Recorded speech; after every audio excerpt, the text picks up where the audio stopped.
Pakinggan ninyo ito. Kayong mga lahi ni Jacob, kayong mga tinawag sa pangalan ng Israel, at nagmula sa lahi ni Judah, kayong mga nanunumpa sa pangalan ng Yahweh at nananalangin sa alahayan ng Israel, ngunit hindi sa katotohanan at katuwiran. Kayong nag-aangkin mga mamamayan ng banal na lungsod at nagsasabing umaasa sa Yahweh ng Israel, ang alahayang makapangyarihan ng kanyang pangalan. Matagal ko nang ipinahayag ang mga unang bagay, ang aking bibigan nagbahayag at ipinabatid ko ang mga ito.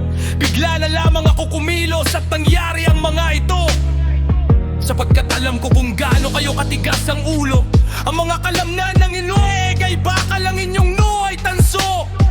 Kaya nga, matagal ko nang sinabi sa inyo ang mga bagay na ito.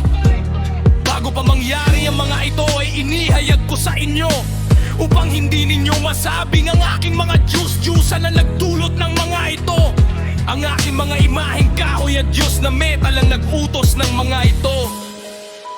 Narinig ninyo ang mga bagay na ito. Tingnan ninyo ang lahat. Hindi ba ninyo ito tatanggapin? Mula ngayon ay sasabihin ko sa inyo ang mga bagong bagay, mga nakatagong bagay na hindi ninyo alam. Nilikha ang mga ito ngayon at hindi matagal na. Hindi pa ninyo ito naririnig hanggang sa araw na ito. Kaya hindi ninyo masasabing, "Oh, alam ko ang mga ito." Hindi ninyo narinig o naunawaan. Mula pa noon ay hindi bukas ang inyong mga tainga. Alam na alam ko kung gaano kayo kataksil. Tinawag kayong rebelde mula pa sa pagsilang. Dahil sa aking pangalan, ipinagpapaliban ko ang aking galit. Alang-alang sa aking kapurihan, pinipigilan ko ito sa inyo, upang hindi ko kayo lubusang sirain. Tingnan ninyo, dinalisay ko kayo, bagaman hindi tulad ng pilak. Sinubok ko kayo sa pugon ng paghihirap.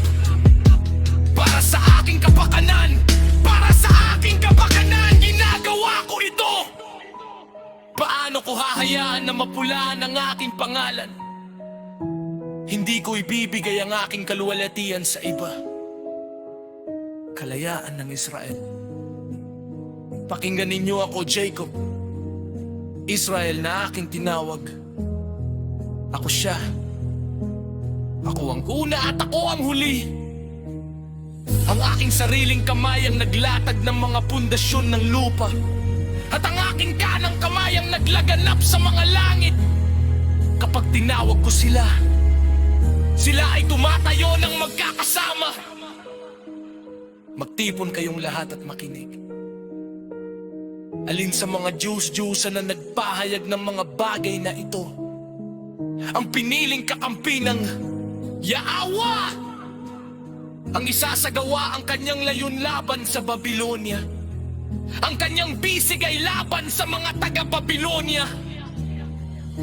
Ako mismo ang nagsalita. Oh, tinawag doon sa andakanghan ko siya, at siya ay magtatagumpay sa kanyang misyon. Lumapit kayo sa akin at pakinggan ito. Mula sa unang pahayag ay hindi ako nagsalita ng lihim.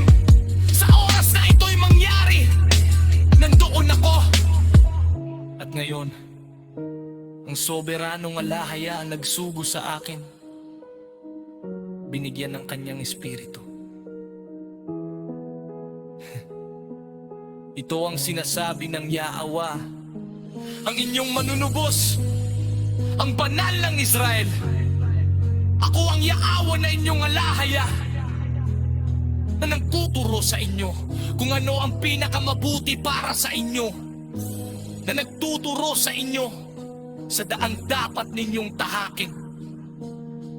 Kung sana'y pinansin ninyo ang aking mga utos, ang inyong kapayapaan ay magiging tulad ng isang ilog, ang inyong kagalingan tulad ng mga alon ng dagat, ang inyong mga lahi ay magiging tulad ng buhangin, ang inyong mga anak tulad ng hindi mabilang na putil ito. Ang kanilang pangalan ay hindi kailanman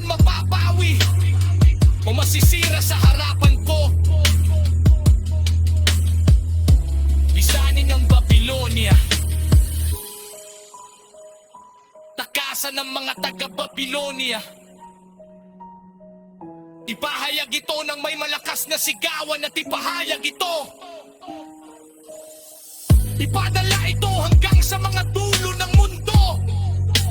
Sabihin, tinubos ng Yahweh ang kanyang lingkod na Jacob.